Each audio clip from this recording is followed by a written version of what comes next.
Oh, fun. And excuse me. At the end of June during this year, I told you guys I was going to do my review of the Dark Knight trilogy, the Christopher Nolan. Excuse me, the Christopher Nolan Dark Knight trilogy. And at the end of June, I reviewed Batman Begins. And in July, I did The Dark Knight. And now I am now here to give you my review of The Dark Knight Rises, of what is my opinion on this movie. Now, very quick of what I thought of the first two, even though I would suggest you guys would watch those two before seeing this one.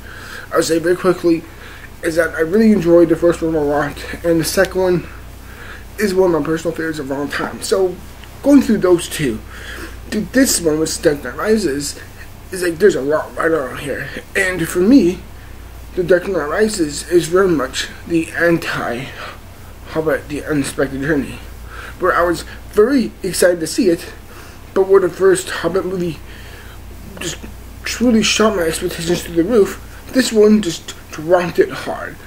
Honestly, truthfully, overall, this film is very disappointing in my eyes. It's very, very sad to watch at times. And this, to me at least, is shameful to see what was once a very great comic book movie, and then one of the best comic book movies of all time, to this one. And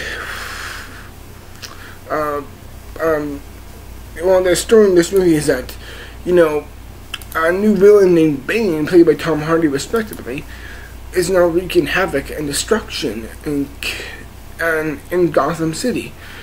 And essentially Batman needs to go out and take him down, but while that is happening, while doing that, Bane is essentially refuting what essentially Ra's al Ghul wanted from the Batman Begins, and trying to seek that through to the very end. And that also Catwoman is double crossing both Bane. Well, Catwoman, played by Anne Hathaway, is both double crossing Batman and Bane, working for and against him at times. Like, there's a lot of moments where she would kind of betray Batman. There's a lot of moments she would betray Bane, but there's some moments where she would help them. And let's say this for the beginning of this. Here's a few things I do like. Number one, Anne Hathaway, that was pretty much my favorite thing in the movie, is Anne Hathaway as Catwoman. Granted, I think she looks a bit too young, but honestly, she does look the part, and she does give a fairly solid performance. The other thing I like is Tom Hardy as a villain, even though I do think his speeches are a little bit hammy. It's like whenever you see him, it's intimidating, and he knows how to make his presence known. And like he does give a certain serious threat to Batman, physically and mentally. Like how he breaks him down, like with his back, and how he just mentally beats him up, and how he puts him into that big type of hole in the ground type of thing that you see Batman trying to escape at times. I really like that, and the music.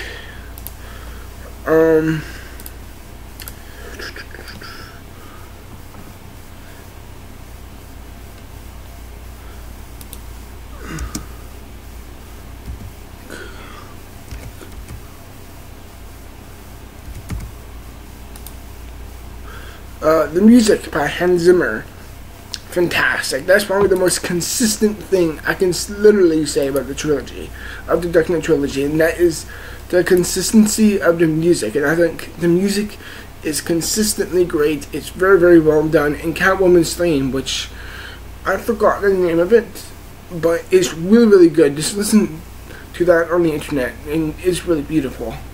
And of course, the film does give a certain well type of scheming size and scale for it, of the film truly feeling larger than life. And this is like Batman's like most intimidating and most physically demanding villain. It's not like Scarecrow, where he can pretty much outsmart.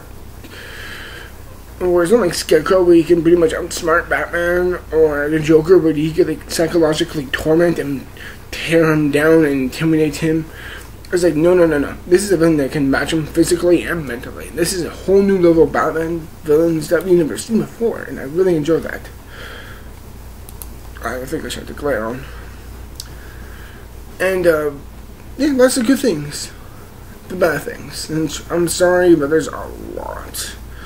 Number one, shit, I need to have that on.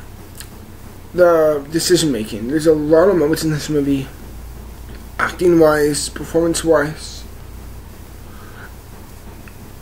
I'm sorry for the background noise if you hear that. Where I just question so much of it, and so much of the decision making behind the scenes and the decisions we're making these characters in these certain directions.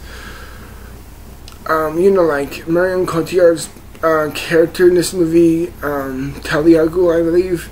Like, there's a scene in the beginning where like they're kind of talking in a meeting, and there's like the next scene they're making love. I'm like, where did this happen? There's no lead up to it. That's really ridiculous. And then there's a lot of moments where you just, like I was saying in the Dark Knight Rises, there's a couple of scenes, you know, you have to suspend your disbelief. I understand that for the most part, but there's a lot of stuff that this movie really makes you think, okay, it seems like Christopher Nolan doesn't trust my intelligence in this film.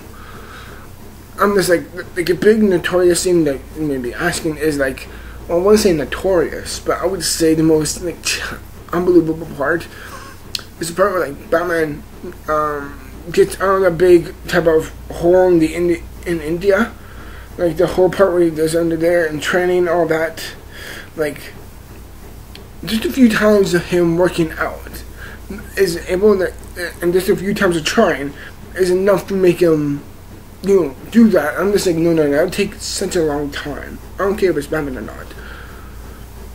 And that's really, really pushing it. And what else? Like the part when he gets out of the big hole on the ground in India, I forgot what the hell that's called. It's very much just like, okay, cut away to Gotham, and the show's happening over there in Gotham, and then it's like Batman Rises is like, so I'm like, how the fuck did you get there? Seriously, show, don't tell. It's a visual medium. It's film. Show us. Don't just say it happens. Show us what's going on. And there's a lot of moments where it literally just drives me so fucking nuts of how far they really want to push you to suspend your own disbelief. And I understand that to a certain degree, but the point where you overuse it, like of course in this film, it really begs the question of, do you have that much faith or respect in your own audience? And that is highly disrespectful, and I don't like that. And I'm not going to do this film like, you know, dissecting it, like being nitpicking, imperfected, like that. I'm like, no. I'm approaching this very critically. And there's so much terrible shit that happens on, and it's like, you know, the first 20 minutes, fine. But everything else feels either rushed or there's not even attempted to even conclude all the way through. And the thing I hate about this movie is I do like the villain for the most part, but the motivation and the background with the villain. What was Bane's plan in this movie again? To continue on with what Ra's al Ghul wanted. And you know what? Okay, it turns out he's a bitch for someone else. Okay, that's stupid, that's dumb, but I can at least believe it. But you know what's the worst part of that? The worst part about that is, it makes me question the Joker. What was the purpose of the Joker in The Dark Knight, then? If you put another villain, but aside from the Joker, into The Dark Knight, and make sure it's like, yeah, he was also working for Ra's al Ghul from Batman Begins, that would be a bit more understanding. You can make this trilogy a bit more concise, a bit more concentrated on the story. But no, it makes me question the best part of this whole trilogy, which is the Joker, played by Heath Ledger in the second movie. It's like, not only making me question him, the decision of it, but makes me ask what was the purpose of him, which is worse. This is way worse than you can realize. it makes his character totally pointless, and it makes my blood boil. Or it could be just how freaking hot I am in this sweater. Man, I'm really hot. But there's a lot of piss poor directing and poor explanation. The suspending of your own disbelief within the film is way too ludicrous. The ending, fucking hell, man, I hate that ending so much. I hate that fucking ending so much.